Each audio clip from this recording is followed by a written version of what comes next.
Lineup के बाद अब आपको टरबाइन लाइनअप करना है। टरबाइन लाइनअप का मतलब देखिए क्या होता है।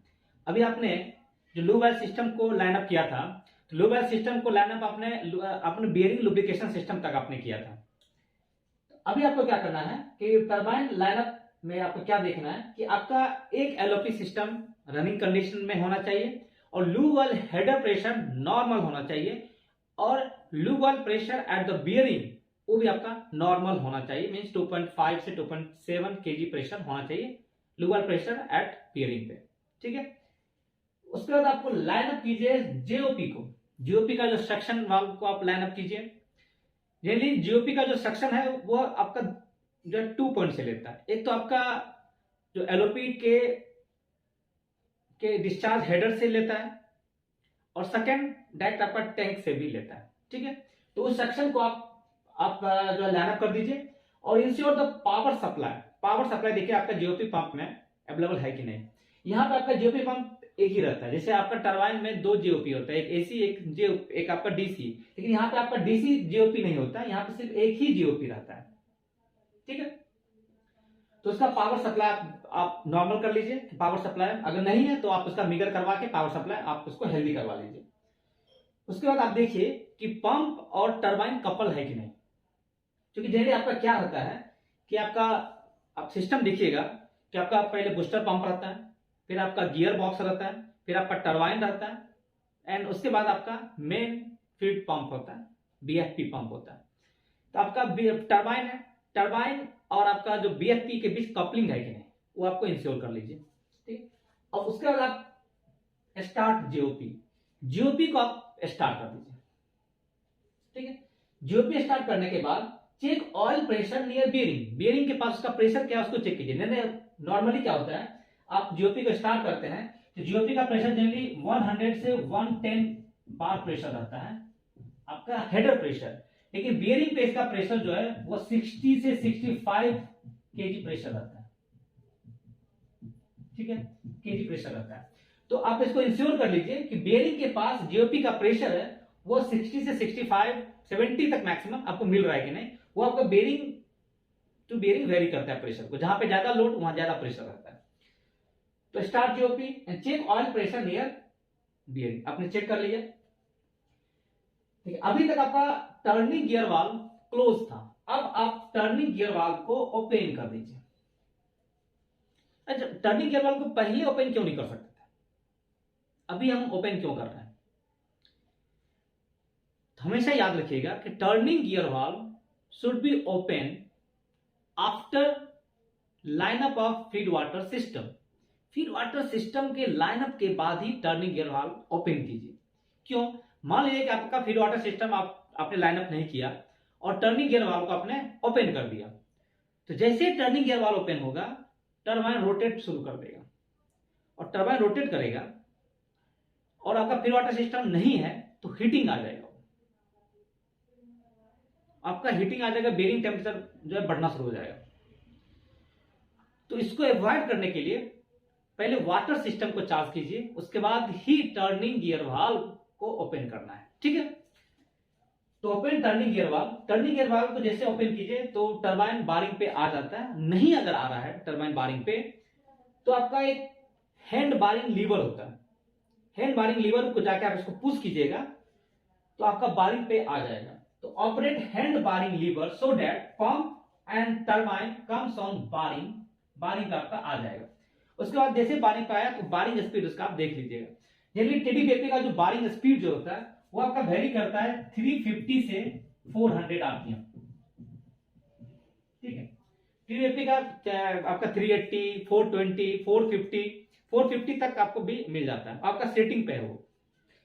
तो जनरली 380 से 450 आरपीएम तक आपका इसका बारिंग स्पीड होता है। तो देख लीजिए कि आपका बारिंग स्पीड अगर ऑटोमेटिक आ गया तो ठीक है, नहीं तो हैंड बारिंग लीवर से आप उसको प्रेस करके आप टरबाइन को बारिंग पे आप ले आइए। अभी आपका टरबाइन बारिंग पे आ गया, इसको चेक कर लिए। बारिंग पे आने के बाद अब आपको क्या करना है, सेकंड जो इंपॉर्टेंट स्टेप है उसका ग्लैंड जो स्टीम है उसको आप चार्ज कीजिए like turbine. Gland steam system को चार्ज क्यों करते हैं, क्योंकि आपका जो टीडीबीएफपी है वो आपका वैक्यूम से कनेक्टेड रहता है। और अगर आप जैसे टरबाइन में हम लोग ग्लैंड स्टीम चार्ज क्यों करते हैं, क्योंकि बाहर से आपका एयर सक ना कर ले या स्टीम बाहर ना निकल जाए, क्योंकि आपका वैक्यूम से कनेक्टेड है। तो एयर इनिशियल कंडीशन में एयर सक कर जाएगा तो आपका वैक्यूम डिस्टर्ब हो जाएगा, यानी ट्रिप हो सकता है। तो इसको अवॉइड करने के लिए हम लोग टरबाइन के दोनों एंड में हम लोग सीलिंग करते हैं इनिशियल में। जब एक बार आप टरबाइन चार्ज हो जाता है, आपका लोडिंग में आ जाता है, तो फिर वो सेल्फ सीलिंग शुरू हो जाता है लाइक द टरबाइन। तो charge seal steam header through PRDS. आपका पीआरडीएस से टैपिंग लीजिए, आपका इसका 8.5 मीटर पे पीआरडीएस का लाइन होता है, पीआरडीएस लाइन से आप एक लाइन टैपिंग लेके ग्लैंड स्टीम सिस्टम को आपको चार्ज करना है, ठीक है। और ग्लैंड स्टीम सिस्टम चार्ज करने के समय आपको देखना है कि उसका ड्रेन ओपन होना चाहिए और ग्लैंड स्टीम का जो लूप ड्रेन है वो भी आपका ओपन होना चाहिए। तो आइए हम लोग देखते हैं कि टरबाइन का ग्लैंड स्टीम सिस्टम को चार्जिंग कैसे करते हैं। ये बड़ा इंपॉर्टेंट है। टरबाइन का जो ग्लैंड स्टीम को चार्ज के लिए आपका देखिए, ये आपका लाइन डायग्राम है, ये आपका सप्लाई लाइन है, ये आपका लीक ऑफ लाइन है। नहीं टरबाइन में भी तो ऐसे ही था, आपका लीक ऑफ लाइन था, सप्लाई लाइन था। यहां से क्या होता है, आपका एक पीआरडीएस हेडर से आपका एक टैपिंग लेते हैं पीआरडीएस से। पीआरडीएस सिस्टम में आपका एक मैनुअल आइसोलेटिंग वाल्व यहाँ पे रहता है, जो आपका रोलिंग के लिए स्टीम जाता है, टरबाइन रोलिंग के लिए। तो मैनुअल आइसोलेटिंग वाल्व से पहले ही हम लोग क्या करते हैं, एक लाइन टैपिंग निकाल लेते हैं ग्लैंड स्टीम चार्जिंग के लिए। इस टाइप से आप देखिएगा 8.5 मीटर 8.5 मीटर पे रहता है ये सारा सिस्टम अरेंजमेंट। यहाँ से क्या है, आइसोलेटिंग वाल्व है, तो दोनों को हम लोग ओपन करते हैं, आपका ये इस पे आ जाता है। यहाँ से क्या होता है, एक लाइन आता है, इस लाइन से क्या होते हैं, एक ड्रेन लाइन है, ये आपका ड्रेन जो मोटराइज वाल्व होता है, इसको हम लोग ओपन कर देते हैं और ये एसडीएफटी टैंक में चला जाता है। तो ये वाला वाल्व आपका ओपन कंडीशन में होना चाहिए। और यहाँ से लाइन यहाँ पे आता है, यहाँ से आपका 2 बाईपास लाइन है, एक आपका मोटराइज वाला दिख रहे हैं, ये मोटराइज वाला लाइन है, और एक आपका न्यूमेटिक वाल्व है। तो हम लोग न्यूमेटिकली ऑपरेट करते हैं, जब इससे कंट्रोल नहीं होता है तभी मोटराइज ओपन करते हैं। ये मोटराइज जो इंचिंग वाल्व होता है, ठीक है। तो सबसे पहले हम क्या करते हैं कि पीआरडीएस से हम लोग ये सारा वाल्व ओपन करते हैं, इसको ओपन कर देते हैं, यहाँ से इसको ओपन कर देते हैं, और ये जो मैनुअल वाल्व है इसको हम लोग ओपन कर देते हैं। मोटराइज को क्लोज रखते हैं, न्यूमेटिक वाल्व को भी क्लोज रखते हैं, और न्यूमेटिक के आगे जो मैनुअल आइसोलेटिंग वाल्व है इसको भी हम लोग क्लोज रखते हैं, ठीक है। सिर्फ ये वाला लाइन हम लोग ओपन करते हैं, ठीक है। ओपन करने के बाद यहाँ पे आपका क्या है, एक लाइन ड्रेन लाइन है। यहाँ पे क्या है कि यहाँ पे एक लाइन ड्रेन लाइन है, जो एटमॉस्फेरिक ड्रेन लाइन है, ठीक है। या इस टाइप से एक वाल्व है, इस वाल्व को ओपन कर दीजिए, ये आपका एटमॉस्फेरिक ड्रेन लाइन। तो क्या इससे क्या होता है, इस वाले लाइन को हम लोग ओपन करते हैं, यहाँ से आपका फ्लो होने लगता है। जितना ज्यादा स्टीम का फ्लो होगा उतना आपको पैरामीटर स्टीम का जल्दी आएगा, ठीक है। आपका ये ओपन है और एटमॉस्फेरिक भी ओपन आप कर लीजिए। यहाँ से देखिए धीरे धीरे आपका टेम्परेचर बढ़ना शुरू हो जाएगा। ग्लैंड स्टीम टेम्परेचर आप देखिएगा कंट्रोल रूम में कि आपका टेम्परेचर धीरे धीरे बढ़ना शुरू हो जाएगा। जैसे ही टेम्परेचर आपका 250 से ऊपर गया तो आप इस न्यूमेटिक वाल्व को ओपन कर दीजिए। न्यूमेटिक वाल्व को थोड़ा थोड़ा ओपन कर सकते हैं, 2% 5%, ताकि यहाँ से आपका यहाँ तक फ्लो आ जाए। जैसे ही टेम्परेचर आपका 250 के आसपास आया तो ये जो मैनुअल वाल्व है इसको आप पूरा ओपन कर दीजिए। अभी आपका ये तो ओपन पहले हो चुका था, इस वाले मैनुअल वाल्व को पूरा ओपन कर दीजिए, ठीक है। और यहां से आप क्या कीजिए कि 2% 5% कमांड दीजिए। तो कमांड देने से क्या होता है, जो आपका सील स्टीम हेडर या आपका सील स्टीम हेडर है, इसका देखिएगा प्रेशर बढ़ना शुरू हो जाएगा, मीन्स आपका लाइन प्रॉपर थ्रू हो चुका है। यहां से जैसे ही आप इसको 5% 6% 10% 15% कमांड दीजिएगा, आपका सील स्टीम हेडर प्रेशर बढ़ना शुरू हो जाएगा। और सील स्टीम हेडर प्रेशर जैसे बढ़ेगा तो आपका जो टरबाइन का के दोनों एंड में आपको सील करना है, तो दोनों एंड में आपका स्टीम जाना स्टार्ट हो जाएगा, ठीक है। फिर क्या कीजिए, इसको आप इसको ऑटो में डाल दीजिए। ये जो आपका जो न्यूमेटिक वाल्व है इसको आप क्या कीजिए, ऑटो में डाल दीजिए। ऑटो में आप डेली क्या कीजिए 380 से 400 MWC प्रेशर सेट पॉइंट कर दीजिए, और इसको आप यहाँ पे सेट डाल दीजिए। और सेट डालने से क्या होगा कि आपको उतना आपको ये प्रेशर को मेंटेन रखेगा। न्यूमेटिक वाल्व को आपको यहाँ पे ऑटो में डाल दीजिए, आप उतना प्रेशर कंट्रोल रखेगा।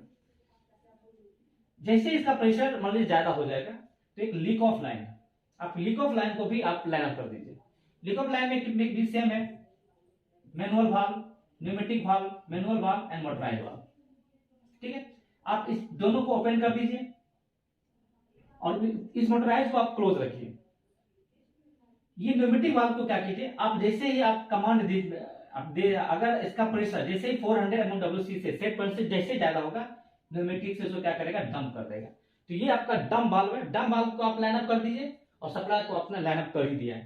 तो इस प्रकार से आपका seal steam header, seal steam system charge हो गया। ठीक है, आप इसको ऑटो में डालने से फायदा क्या है कि आपका ये न्यूमेटिक वाल्व और डंप वाल्व का न्यूमेटिक वाल्व को ऑपरेट करना शुरू कर देगा और इतना प्रेशर को आपको ये कंट्रोल रखेगा। तो अभी आपका ग्रेन स्टीम सिस्टम चार्ज हो गया। टरबाइन आपका रोलिंग में आ गया है। अब आपका नेक्स्ट स्टेप क्या करना है, कनेक्टेड टू वैक्यूम। आपको टरबाइन को वैक्यूम से कनेक्ट करना है। ठीक है, तो इसको हम लोग कैसे करेंगे कि कंडेंसर वैक्यूम आपका नॉर्मल होना चाहिए। आपका जो वैक्यूम है, कंडेंसर का वैक्यूम, वो आपका नॉर्मल होना चाहिए। वैक्यूम कूलिंग आपका कंप्लीटेड हो, आपका जनरली 0.1 बार के आसपास कंडेंसर वैक्यूम होना चाहिए। Open the casing drain valve of turbine. Turbine का जो 2 केसिंग ड्रेन वाल्व होता है वो आपका ओपन कंडीशन में होना चाहिए। वो आपका एसडीएफटी फ्लश टैंक से कनेक्टेड होता है थ्रू वैक्यूम। तो वो आपका केसिंग ड्रेन, जो टरबाइन का केसिंग ड्रेन है, उसको आप ओपन कर दीजिए। ठीक है, ऑब्जर्विंग द कंडेंसर वैक्यूम। देखिए, this is the important step you should do carefully. आपका कंडेंसर वैक्यूम को ऑब्जर्व करते हुए crack open the BFP exhaust butterfly bypass valve from locally. जो आपका टीडीबीएफपी का जो एग्जॉस्ट है वो आपका वैक्यूम से कनेक्टेड है। तो टीडीबीएफपी का जो मेन एग्जॉस्ट वाल्व है उसमें आपका एक बटरफ्लाई वाल्व होता है बड़ा सा, और उसका बटरफ्लाई का एक बाईपास वाल्व होता है, वो भी आपको छोटा सा, कहीं बटरफ्लाई वाल्व दिया है, कहीं मैनुअल आइसोलेटिंग वाल्व टाइप दिया है। तो सबसे पहला काम करना है क्या कि मेन वाल्व पे हाथ नहीं डालना है। सबसे पहले at first you have to open the bypass butterfly valve. उसको थोड़ा सा क्रैक ओपन कीजिए। क्रैक ओपन करने के बाद रुकिए और कंडेंसर वैक्यूम को ऑब्जर्व कीजिए। मान लीजिए कि 0.1 है, आप थोड़ा सा क्रैक ओपन किए। क्रैक ओपन करने से क्या होता है, इसका वैक्यूम थोड़ा सा डिटोरिएट करेगा। 0.1 है तो 0.1, 0.1, 0.1, 0.2, 0.3, 0.4 बढ़ना शुरू हो जाएगा। फिर देखिए स्टेबलाइज हुआ कि नहीं। जैसे स्टेबलाइज हुआ फिर थोड़ा सा और क्रैक ओपन कीजिए। कि आपको क्या है कि वैक्यूम को डिटोरिएट नहीं करना है, क्योंकि आपका टरबाइन रनिंग कंडीशन में है। मान लीजिए आपका यूनिट रनिंग कंडीशन में है और जैसे ही कंडेंसर का वैक्यूम 0.3 पहुंचा यूनिट ट्रिप, तो आपको ट्रिप करने से बचाना है, ट्रिप नहीं होने के लिए देना है। तो इसलिए आपको क्या करना है कि बाईपास वाल्व को, बाईपास बटरफ्लाई वाल्व को स्लोली धीरे धीरे आप ओपन कीजिए, क्रैक ओपन करते जाइए और कंडेंसर वैक्यूम को ऑब्जर्व करते हुए, अगर मान लीजिए कि आपने उसका बाईपास वाल्व ओपन किया और वैक्यूम डिटोरिएट हो गया तो तुरंत जाकर उसको क्लोज कीजिए। फिर देखिएगा कि कहीं कहां से एयर लीक कर रहा है। हो सकता है ग्लैंड स्टीम सिस्टम चार्ज नहीं हुआ सही ढंग से। तो ग्लैंड स्टीम प्रेशर को आप देखिए कि उसका प्रेशर पॉजिटिव प्रेशर होना चाहिए। नेगेटिव प्रेशर इसका मतलब एयर सक कर रहा है। तो पॉजिटिव प्रेशर 200, 300, 400 मिल रहा है, मींस ओके। फिर आप उसको ट्राई कीजिए और धीरे धीरे स्लोली आप उसका जो एग्जॉस्ट का बाईपास बटरफ्लाई वाल्व है उसको आप धीरे धीरे ओपन करते चलिए। पहले बाईपास वाल्व को पूरा ओपन कर लीजिए। ओपन करने के बाद देखिए कि वैक्यूम आपका स्टेबलाइज हो रहा है कि नहीं। वैक्यूम मान लीजिए कि थोड़ा सा डिटोरेट किया लेकिन स्टेबलाइज हो गया, मतलब रुक गया, तब आप क्या कीजिए, crack open the BFP exhaust butterfly bypass valve from locally valve है। If vacuum drops too much close the valve back and try again. उसके बाद फिर से आप उसको ट्राई अगेन कीजिए। Gradually open the exhaust bypass valve and observe the exhaust pressure of turbine. Turbine का exhaust pressure आप देखिए, वहां पे देखिए धीरे धीरे वो घट रहा है कि नहीं। पहले तो एटमॉस्फेरिक प्रेशर होगा, धीरे धीरे देखिए वो घटना शुरू हो रहा है कि नहीं। And when condenser vacuum stabilizes, slowly crack open exhaust valve and observe vacuum। उसके बाद धीरे देखिए वैक्यूम आपका सही है, फिर आपका एग्जॉस्ट का जो मेन वाल्व था, मेन बटरफ्लाई वाल्व, उसको पूरा ओपन कर दीजिए। तो आपका टरबाइन कनेक्टेड टू वैक्यूम हो गया। ये बहुत इंपॉर्टेंट स्टेप है, इसको बहुत अच्छे से केयरफुली करना है। पूरा वैक्यूम को देखते हुए इस वाल्व को ओपन करना है। ठीक है, तो अब हम देखते हैं इसका नेक्स्ट स्टेप। टरबाइन को वैक्यूम से कनेक्टेड के बाद अब आपको क्या करना है, charging of governing rack. Governing rack को चार्ज करना है। इसमें क्या करना है कि आपका 17 मीटर पे जो आपका आइसोलेटिंग वाल्व था उसको आपको ओपन करना है। ठीक है, आइसोलेटिंग वाल्व को आप ओपन कर दीजिए ओपन करने के बाद देखिए कि आपका जो गवर्निंग जो रैक में जितना भी कंपोनेंट है वो सभी ओके है कि नहीं, उसका फंक्शनल ठीक है कि नहीं। सोलेनॉइड वाल्व जो है RTS remote trip solenoid valve आपका ओके है कि नहीं, रिमोट इंगेज सोलेनॉइड वाल्व है वो आपका ओके है कि नहीं। तो ये सारा चीज आप चेक कर लीजिए। आपका जो ओवर स्पीड गवर्नर टेस्टर है वो आपका ओके है कि नहीं, ठीक है, वो आप चेक कर लीजिए। उसके बाद आपको चेक करना है लीकेज। चार्ज करने के बाद देखिए लीकेज तो नहीं है, ठीक है। उसके बाद आपका जो एक्सुडी control valve and main control valve ये आपका ओके है कि नहीं, ठीक है। एक्सुडी control valve main control valve आपका ओके है कि नहीं, आप इसको चेक कर लीजिए। तो ये होता है चार्जिंग ऑफ गवर्निंग रैक। सबसे इंपॉर्टेंट एक्टिविटी हम लोग करेंगे, टरबाइन रोलिंग करेंगे। देखिए टरबाइन रोलिंग करने के लिए, करने से पहले आपको कितना सारा लाइनअप आपको करना पड़ा। ECW सिस्टम का आपको लाइनअप करना पड़ा, लूवल सिस्टम लाइनअप करना पड़ा, फीड वाटर सिस्टम चार्ज करना पड़ा, टरबाइन को बारिंग में आपको लाना पड़ा उससे पहले, फिर आपको ग्लेन स्टीम सिस्टम को चार्ज करना पड़ा, फिर कंडेंसर को वैक्यूम से कनेक्टेड करना पड़ा, और उसके बाद गवर्निंग रैक सिस्टम को आपने चार्ज किया। उसके बाद फाइनली आपको टरबाइन रोलिंग करना है। टरबाइन रोलिंग करने से आपको सबके देखना है क्या ये कि इंटरलॉक प्रोटेक्शन आपका ओके है कि नहीं। TDBFP का इंटरलॉक प्रोटेक्शन आपका हेल्दी कंडीशन में होना चाहिए। मतलब टरबाइन अगर किसी कारण से ट्रिप करे तो प्रोटेक्शन सिस्टम एक्टिव में आना पड़ेगा। इंटरलॉक प्रोटेक्शन सिस्टम आपका हेल्दी होना चाहिए।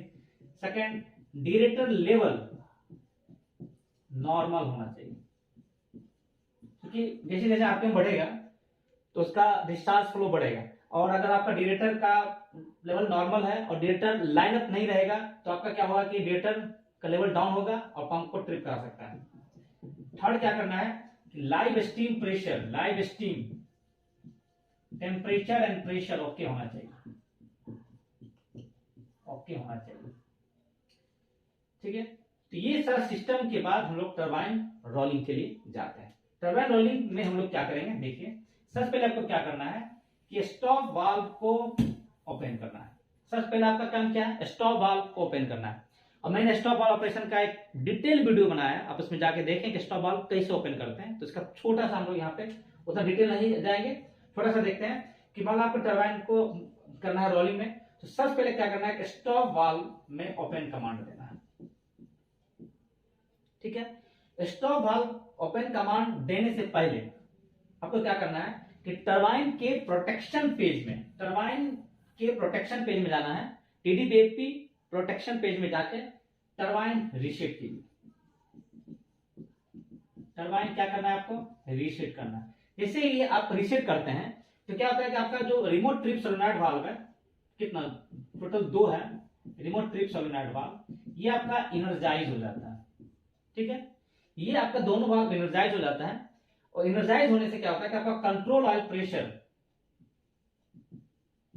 कंट्रोल ऑयल प्रेशर जो है वो आपको 10.5 kg आ जाता है, ठीक है। लेकिन अभी भी आपका ट्रिप ऑयल नहीं बना है। ट्रिप ऑयल बनने के लिए क्या होगा कि अब आपको क्या करना है कि रिमोट इंगेज सोलेनॉइड वाल्व उसको आपको एनर्जाइज करना है, ठीक है। आपका रिमोट इंगेज सोलेनॉइड वाल्व को एनर्जाइज करना। एनर्जाइज करने से क्या होता है कि ट्रिप ऑयल प्रेशर अब आपका बढ़ना शुरू हो जाएगा। ट्रिप ऑयल प्रेशर 3.5 kg मिलना शुरू हो जाएगा, ठीक है। और जैसे ही ट्रिप ऑयल प्रेशर 3.5 kg आएगा तो ये आपका remote engage solenoid valve automatic de energize हो जाता है। तो रिमोट इंगेज सोलेनॉइड वाल्व का क्या इंपॉर्टेंस है, मैंने एक वीडियो बनाया है स्टॉप वाल्व ऑपरेशन का, आप जाइएगा डिटेल आपको सारा इंफॉर्मेशन मिल जाएगा उसमें। अब आपको ट्रिप ऑयल प्रेशर 3.5 kg आ गया। जैसे ही 3.5 kg ट्रिप ऑयल प्रेशर आया, अब आपको स्टॉप वाल्व में ओपन कमांड देना है, ठीक है। अब क्या करना है, स्टॉप वाल्व में ओपन कमांड देना है। जैसे स्टॉप वाल्व में आप ओपन कमांड दीजिएगा तो stop valve opening and closing के लिए आपका 2 सोलेनॉइड वाल्व है, 2220 2221। तो एक सोलेनॉइड वाल्व इसमें जो है वो एबव द पिस्टन होता है, एबव द पिस्टन, और एक सोलेनॉइड वाल्व आपका है वो below the piston, below the piston. ठीक है, तो क्या होता है कि जैसे आप स्टॉप वाल्व को ओपन कमांड देते हैं, दोनों सोलेनॉइड वाल्व इनर्जाइज हो जाता है। ठीक है, देखिए सीक्वेंस देखिए, दोनों सोलेनॉइड वाल्व आपका इनर्जाइज होता है, लेकिन दोनों इनर्जाइज का मतलब क्या है? देखिए, एक आपका इनर्जाइज होता है, इनर्जाइज टू ओपन, और एक होता है to close. To open to close मतलब मत समझिए। तो एक क्या होता है कि सप्लाई, और एक होता है ड्रेन। ठीक है, तो इसका सीक्वेंस समझिए क्या होता है। जैसे आप स्टॉप वाल्व को ओपन कमांड दीजिए, दोनों सोलेनॉइड वाल्व इनर्जाइज होता है। तो इनर्जाइज होने से क्या होता है कि आपका जो ट्रिप ऑयल था, ट्रिप ऑयल जो है, जैसे मान लीजिए आपके लिए पिस्टन है, और यहां से इस टाइप का आपका सोलेनॉइड वाल्व है, मतलब ये स्टॉप वाल्व है। तो यहां से, और ये आपका क्या है, यहां से शुरू में क्या होता है कि above the piston trip line connected होता है, और बिलो द पिस्टन क्या होता है, आपका ड्रेन से कनेक्टेड हो जाता है। ठीक है, ठीक है, तो एक सोलेनॉइड वाल्व क्या करता है, ट्रिप ऑयल को कनेक्शन करता है, और दूसरा सोलेनॉइड वाल्व इनर्जाइज का मतलब होता है कनेक्टेड टू ड्रेन। ठीक है, तो आपका ऊपर से ऑयल प्रेस किया, और नीचे क्या करता है, आपका ड्रेन से कनेक्टेड हो जाता है। जैसे ही ऊपर का प्रेशर 6.5 kg आ गया, तो इस लाइन में एक प्रेशर ट्रांसमीटर होता है, प्रेशर स्विच होता है। वो क्या करेगा, जैसे ऊपर का प्रेशर, एबव द पिस्टन का प्रेशर 6.5 kg आ गया, तो वैसे ही इसका जो प्रेशर स्विच होता है, जो कनेक्टेड टू ड्रेन वाला जो सोलेनॉइड वाल्व था, उसको डी इनर्जाइज कर देता है।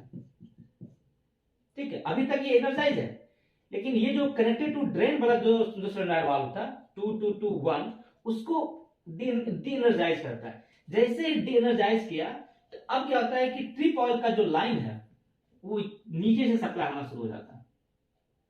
ठीक है, और जैसे देखिए अभी तक ऊपर से जा रहा था, नीचे कनेक्टेड टू ड्रेन था, जैसे ही नीचे का सोलेनॉइड वाल्व डी एनर्जाइज हुआ, मींस अब ट्रिप ऑयल का लाइन थ्रू हो जाता है बिलो द पिस्टन जाने के लिए। जैसे बिलो द पिस्टन गया, तो अभी क्या करता है, धीरे धीरे यहां का प्रेशर बढ़ना शुरू हो जाएगा। जैसे जैसे यहां का प्रेशर 6.5 kg के आसपास प्रेशर पहुंचा, नीचे का प्रेशर, तो इस लाइन में भी आपका प्रेशर ट्रांसमीटर, प्रेशर स्विच होता है, वो इस वाले सोलेनॉइड वाल्व को डी एनर्जाइज कर देता है। देखिए सेकेंड्स को समझिए कैसे कैसे होता है। जैसे 6.5 kg प्रेशर यहां पे पहुंचा, तो इस वाले लाइन का जो सोलेनॉइड वाल्व को डी एनर्जाइज करता, और जैसे ही डी एनर्जाइज किया, तो ये वाला जो एबव द पिस्टन था, वो कनेक्टेड टू ड्रेन हो जाता है। समझे, ये जो एबव वाले लाइन में जो सोलेनॉइड वाल्व था, वो इनर्जाइज मतलब सप्लाई, डी एनर्जाइज मतलब ड्रेन। लेकिन नीचे वाले लाइन में जो सोलेनॉइड वाल्व है, वो इनर्जाइज मतलब ड्रेन, और डी एनर्जाइज मतलब सप्लाई। ठीक है, ये ड्रेन से कनेक्ट हुआ, तो ऊपर का प्रेशर 0 हुआ, और नीचे का प्रेशर धीरे धीरे क्या हुआ कि बढ़ना शुरू हो जाएगा, और पूरा धीरे धीरे ये ओपन कर देगा। तो दिखेगा कि ऊपर वाले लाइन में जो ट्रिप ऑयल प्रेशर 0 हो जाएगा, और below the piston trip oil pressure 10.5 kg आसपास मिल जाएगा, और आपका स्टॉप वाल्व ओपन हो जाएगा।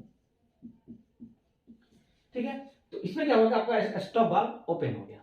ठीक है, अब हम कंट्रोल वाल्व को ओपन करके उसका आरपीएम को बढ़ाएंगे। तो हम लोग इसको नेक्स्ट वीडियो में, हम लोग स्टॉप वाल्व, अभी तक हम लोग इस वीडियो में स्टॉप वाल्व ओपन तक हम लोग देख लिए।